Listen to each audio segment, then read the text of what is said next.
या देवी सर्वभूतेषु मातृरूपेण संस्थिता नमस्तस्यै नमस्तस्यै नमस्तस्यै नमो नमः। आप सभी को नवरात्रों की हार्दिक शुभकामनाएं। आज हम श्री दुर्गा सप्तशती के पहले अध्याय का श्रवण करेंगे। मेधा ऋषि का राजा सूरत और समाधि वैश्य को देवी भगवती की महिमा बताते हुए मधुकैटभ वध का प्रसंग सुनाना। पहले चरित्र के ब्रह्मा ऋषि महाकाली देवता, गायत्री छंद, नंदा शक्ति, रक्तदंतिका बीज, अग्नि तत्व और ऋग्देव स्वरूप हैं। श्री महाकाली देवता की प्रसन्नता के लिए पहले चरित्र के रूप में विनियोग किया जाता है। भगवान विष्णु के सो जाने पर मधु और कैटभ को मारने के लिए कमल से पैदा होने वाले ब्रह्मा जी ने जिनकी स्तुति की थी, उन महाकाली देवी का मैं सेवन करता हूँ। वे अपनी 10 भुजाओं में खड्ग, चक्र, गदा, बाण, धनुष, परिघ, शूल, भुशुंडी, मस्तक और शंख धारण किए हुए हैं। उनके 3 नेत्र हैं। वे अपने समस्त अंगों में दिव्य आभूषण धारण किए हुए हैं। उनके शरीर की चमक नील मणि के समान है और वे 10 मुख और 10 पैरों वाली हैं। मार्कंडेय जी बोले, सूर्य के पुत्र सावर्णी जो 8वें मनु कहे जाते हैं, उनकी उत्पत्ति की कथा विस्तार पूर्वक कहता हूँ, सो सुनो। सूर्यपुत्र महाभाग सावर्णी भगवती महामाया के अनुग्रह से जिस प्रकार मनवंतर के स्वामी हुए, वही प्रसंग सुनाता हूँ। पूर्व काल की बात है। स्वारोचष मनवंतर में सूरत नाम के एक राजा थे, जो चैत्र वंश में उत्पन्न हुए थे। समस्त भूमंडल पर उनका अधिकार था। वे प्रजा का अपने औरस पुत्रों की भांति धर्म पूर्वक पालन करते थे। फिर भी उस समय कोला नगरी का नाश करने वाले क्षत्रिय उनके शत्रु हो गए। राजा सूरत की दंड नीति बड़ी प्रबल थी। उनका शत्रुओं के साथ युद्ध हुआ। यद्यपि कोला विध्वंसी संख्या में कम थे, तो भी राजा सूरत युद्ध में उनसे हार गए। तब वे युद्ध भूमि से अपने नगर को लौट आए और केवल अपने देश के राजा होकर रहने लगे। किंतु वहां भी उन प्रबल शत्रुओं ने उस समय राजा सूरत पर आक्रमण कर दिया। राजा का बल क्षीण हो चला था, इसलिए उनके दुष्ट बलवान एवं भेदी मंत्रियों ने वहां उनकी राजधानी में भी राजकीय सेना और खजाने को हथिया लिया। सूरत का प्रभुत्व नष्ट हो चुका था, इसलिए वे शिकार खेलने के बहाने घोड़े पर सवार हो वहां से अकेले ही घने जंगल में चले गए। वहां उन्होंने ब्राह्मण श्रेष्ठ मेधा मुनि का आश्रम देखा। उस आश्रम में अनेकों हिंसक जीव भी परम शांत स्वभाव से रहते थे। मुनि के बहुत से शिष्य उस वन की शोभा बढ़ा रहे थे। वहां जाने पर मुनि ने उनका आदर सत्कार किया और वे उन मुनि श्रेष्ठ के आश्रम में इधर उधर विचरते हुए कुछ काल तक वहां रहे। फिर ममतावश होकर वे उस आश्रम में इस प्रकार चिंता करने लगे, पूर्व काल में मेरे पूर्वजों ने जिस नगर का पालन किया था, वही नगर आज मुझसे रहित है। पता नहीं दुराचारी सेवकगण उसकी धर्म पूर्वक रक्षा करते हैं या नहीं। जो सदा मद की वर्षा करता था और अति बलवान था, वह मेरा प्रधान हाथी अब शत्रुओं के अधीन होकर ना जाने किन भोगों को भोगता होगा। जो लोग मेरी कृपा, धन और भोजन पाने से सदा मेरे पीछे चलते थे, वे निश्चय ही अब दूसरे राजाओं का अनुसरण करते होंगे। व्यर्थ खर्च करने वाले उन लोगों के द्वारा अत्यंत कष्ट से जमा किया हुआ वह मेरा खजाना खाली हो जाएगा। ये तथा और भी कई बातें राजा सूरत लगातार सोचते रहते थे। एक दिन उन्होंने वहां विप्रवर मेधा के आश्रम के निकट एक वैश्य को देखा और उससे पूछा, हे सज्जन, तुम कौन हो? यहाँ तुम क्यों शोकग्रस्त और उद्विग्न दिखाई देते हो? राजा सूरत का ये प्रेम पूर्वक कहा हुआ वचन सुनकर वैश्य ने विनीत भाव से उन्हें प्रणाम करके कहा। वैश्य बोला, राजन, मैं धनियों के कुल में उत्पन्न एक वैश्य हूँ, मेरा नाम समाधि है। मेरे दुष्ट स्त्री पुत्रों ने धन के लालच में आकर मुझे घर से बाहर निकाल दिया है। इस समय मैं धन, स्त्री और पुत्र से वंचित हूँ। विश्वसनीय बंधु बांधवों ने मेरी ही संपत्ति छीनकर मुझे निकाल दिया, इसलिए दुखी हो मैं यहाँ चला आया हूँ। यहाँ रहकर मैं इस बात को नहीं जानता कि मेरे पुत्रों की, स्त्री की और स्वजनों की कुशल है या नहीं। इस समय घर में वे कुशल से रहते हैं अथवा अकुशल से। वे मेरे पुत्र कैसे हैं? क्या वे सदाचारी हैं अथवा दुराचारी हो गए हैं? राजा ने पूछा, जिन लोभी स्त्री, पुत्र आदि ने धन के कारण तुम्हें घर से निकाल दिया, उनके प्रति तुम्हारे चित्त में इतना प्यार क्यों है? वैश्य बोला, आप मेरे विषय में जो बात करते हैं वह सच है, किंतु क्या करूं, मेरा मन निष्ठुरता धारण नहीं कर सकता। जिन्होंने धन के लोभ में पड़कर पिता के प्रति श्रद्धा, पति के प्रति प्रेम तथा स्वजन के प्रति अनुराग को तिलांजलि दे मुझे घर से निकाल दिया है, उन्हीं के प्रति मेरे हृदय में इतनी अनुरक्ति है। हे महामते, गुणहीन बंधुओं के प्रति जो मेरा चित्त इस प्रकार प्रेम मगन हो रहा है, ये क्या है?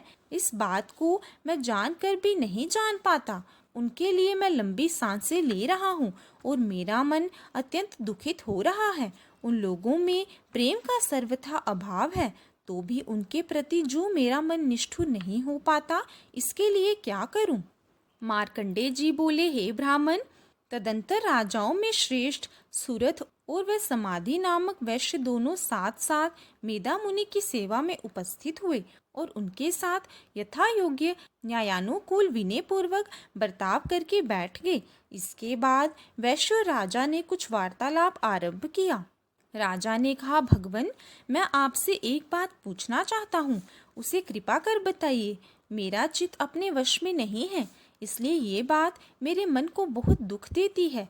मुनि श्रेष्ठ, जो राज्य मेरे हाथ से चला गया है, उसमें और उसके संपूर्ण विभागों में मेरी ममता बनी हुई है।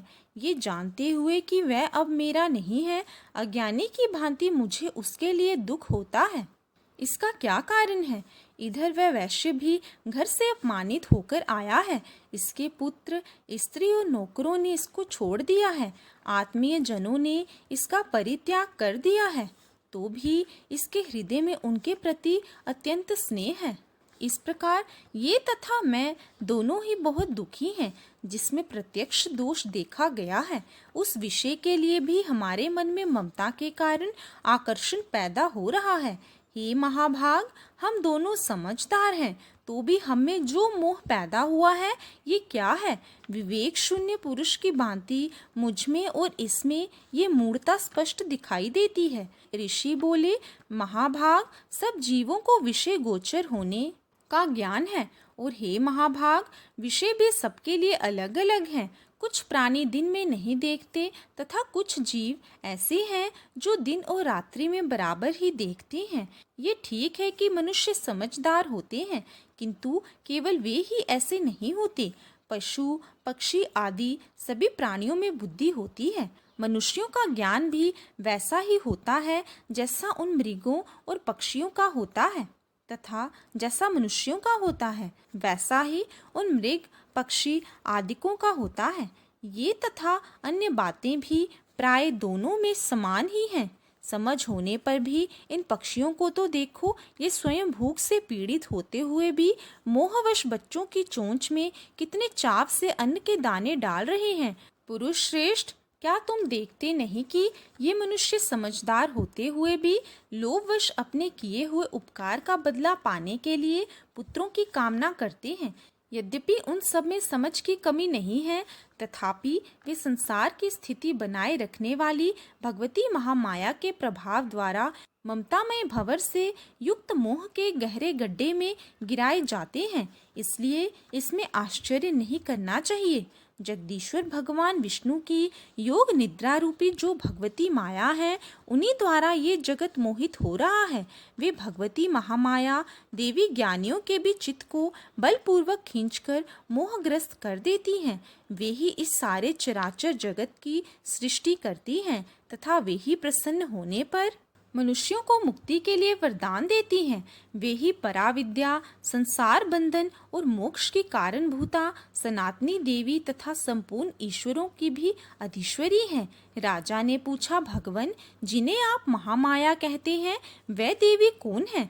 ब्राह्मण, उनकी उत्पत्ति कैसे हुई तथा उनके कार्य कौन कौन से हैं? ब्रह्मवेताओं में श्रेष्ठ महर्षि उन देवी का जैसा प्रभाव हो, जैसा स्वरूप हो और जिस प्रकार प्रादुर्भाव हुआ हो, वह सब मैं आपके मुख से सुनना चाहता हूँ। ऋषि ने कहा, राजन, वास्तव में तो देवी नित्य स्वरूपा ही हैं। संपूर्ण विश्व उन्हीं का रूप है तथा उन्होंने समस्त जगत व्याप्त कर रखा है। तथापि उनका आविर्भाव अनेक प्रकार से होता है। वह मुझसे सुनो। यद्यपि वे नित्य और अजन्मा हैं, तथापि जब देवताओं का कार्य सिद्ध करने के लिए प्रकट होती हैं, उस समय संसार में उत्पन्ना कहलाती हैं।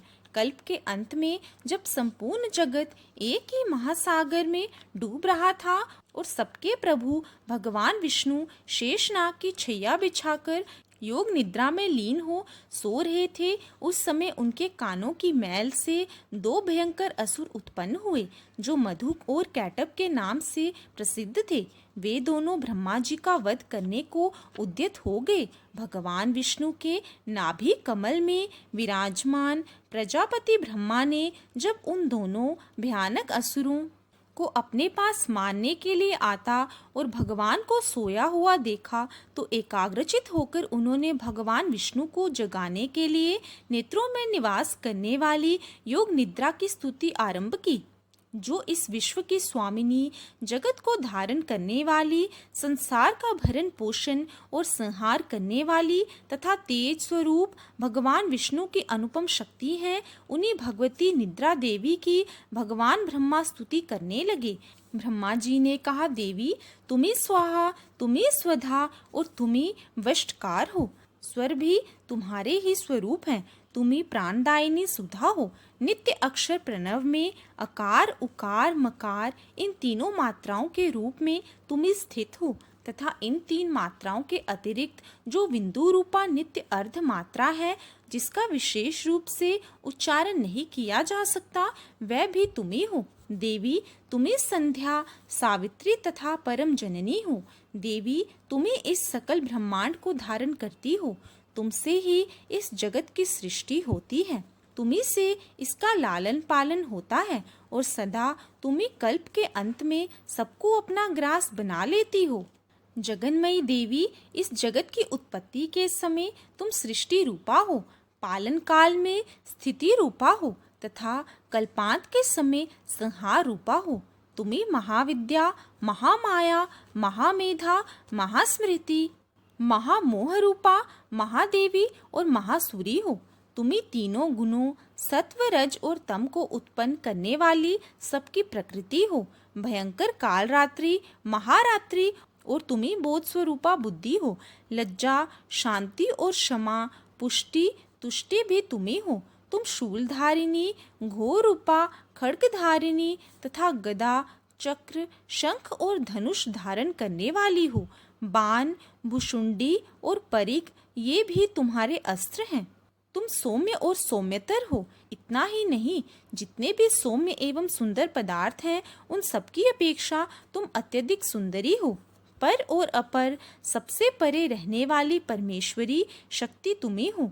अखिलात्मिक देवी, कहीं भी सत असत रूप जो कुछ वस्तुएं हैं, उन सब की जो कुछ शक्ति है, वह तुम्ही हो। ऐसी अवस्था में तुम्हारी स्तुति क्या हो सकती है? जो इस जगत की सृष्टि, पालन और संहार करते हैं, उन भगवान को भी जब तुमने निद्रा के अधीन कर दिया है, तो तुम्हारी स्तुति करने में यहाँ कौन समर्थ हो सकता है? मुझको, भगवान शंकर को तथा भगवान विष्णु को भी तुमने शरीर धारण कराया है, अतः तुम्हारी स्तुति करने की शक्ति किसमें है? देवी, तुम तो अपने इन उदार प्रभावों से भी विशेष स्तुत्य हो। ये जो दोनों दुर्धर्ष असुर मधु और कैटब हैं, इनको मोह में डाल दो और जगदीश्वर भगवान विष्णु को शीघ्र जगा दो। साथ ही इनके भीतर इन दोनों महान असुरों को मार डालने की बुद्धि उत्पन्न कर दो। ऋषि बोले, हे राजन, जब ब्रह्मा जी ने वहां मधु और कैटब को मारने के उद्देश्य से भगवान विष्णु को जगाने के लिए तमोगुण की अधिष्ठात्री देवी योग निद्रा की इस प्रकार स्तुति की, तब वे भगवान के नेत्र नासिका, बाहु, हृदय और वक्षस्थल से निकलकर अप्रकट जन्म वाले ब्रह्मा जी की दृष्टि के समक्ष खड़ी हो गई।